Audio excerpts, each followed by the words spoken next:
Salman F Rahman অনেকের কাছেই তিনি দরবেশ বাবা নামে পরিচিত। দাপুটে এই আওয়ামী লীগ নেতার কথায় উঠতে বসতে বাধ্য হতেন অনেক এমপি মন্ত্রীরাও। ৫ আগস্টের পর নাটকীয় অভিযানে গ্রেপ্তার হন তিনি। সেই থেকে জেলে আছেন। তবে জেলে বসেও থেমে নেই তার প্রভাব বিস্তারের নেটওয়ার্ক। বার্তা দিচ্ছেন শ্রমিক মাঠে নামানোর, এমনকি পলাতক শেখ হাসিনার বার্তা অনুযায়ী সবাইকে প্রস্তুত থাকার নির্দেশও দিচ্ছেন সালমান এফ রহমান। বিস্তারিত থাকছে প্রতিবেদনে। সোমবার সকাল ৯টা ৫৭ থেকে ১০টা ২২ পর্যন্ত ধাপে ধাপে আদালতের হাজতখানা থেকে বের করে আনা হয় সালমান এফ রহমান, জুনায়েদ আহমেদ পলক সহ বাঘা বাঘা ১০ আসামিকে।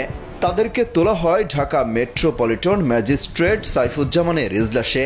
কাঠগড়ায় আসা মাত্রই আসামিদের আইনজীবীরা তাদের কাছে চলে যান। এই সুযোগে সালমান এফ রহমানের কাছে তার আইনজীবী গোলাম মন্তাজা ও মুকুল সহ আরো কয়েকজন হাজির হন।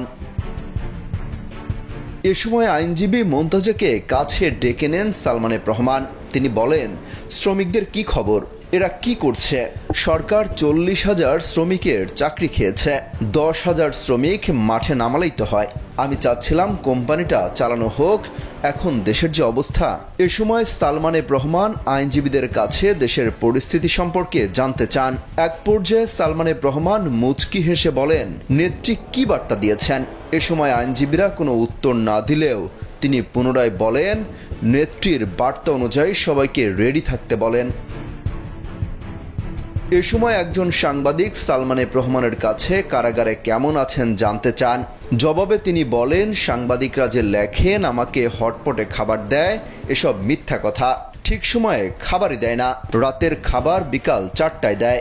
এছাড়া কোরআন শরীফ দেয় না, জায়নামাজও দেয় না, ফোনে পরিবারের সঙ্গে কথা বলতে দেয় না অনেক আগ থেকেই।